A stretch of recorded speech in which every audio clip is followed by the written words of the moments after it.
প্রায় ৫.৫ বছরের পুরনো বোমা তৈরির মামলায় এনআইএর হাতে গ্রেপ্তার মালদার মানিকচকের এক বাসিন্দা। বৃহস্পতিবার মানিকচকের ভূতনির জগন্নাথ টোলার বাসিন্দা সিটুন মণ্ডল ওরফে সিটুকে গ্রেপ্তার করে এনআইএ। তাকে এনআইএর স্পেশাল কোর্টে হাজির করা হবে। ২০২০ সালের ৫ই জানুয়ারি এলাকার একটি আমবাগানে বোমা বিস্ফোরণের ঘটনা ঘটে। সিটু সহ ৩ জন আহত হয়। পরের দিন তাদের গ্রেপ্তার করে মানিকচক থানার পুলিশ। সিটু জামিন পেয়ে যায় ৩ মাস পরে। এরপরই এনআইএ ঘটনার তদন্ত শুরু করে। সিটুকে হাজিরা দিতে বলা হয়, কিন্তু সে হাজিরা দেয়নি বলে অভিযোগ। পরবর্তীতে এনআইএ আদালতে তার বিরুদ্ধে জামিন অযোগ্য পরোয়ানা জারি করে।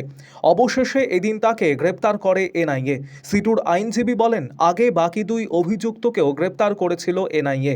পরবর্তীতে অবশ্য তারা ছাড়া পেয়ে গিয়েছেন।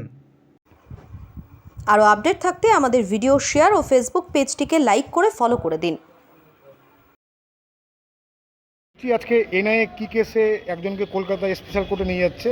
এটা একটা মানিকচকের ঘটনা ঘটেছিল বোম ব্লাস্টের। সেই কেসে ইনি বেল পেয়েছিলেন আমাদের মালদা কোর্ট থেকে। তারপরে এই কেসটা এনআইএ হ্যান্ডওভার নিয়ে নেয়।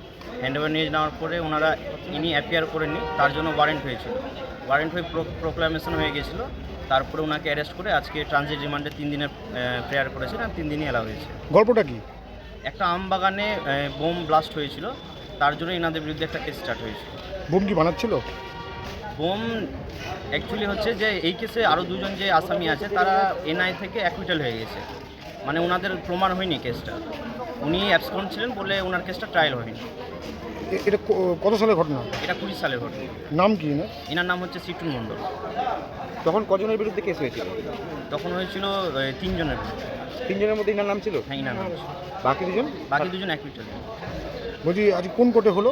আজকে সিজিএম কোর্টে হয়েছে প্রেয়ারটা, ট্রানজিট রিমান্ডের প্রেয়ারটা হয়েছিল। আর সিজিএম কোর্ট 3 দিনে এলাও করেছে। সিজিএম স্যারের নাম?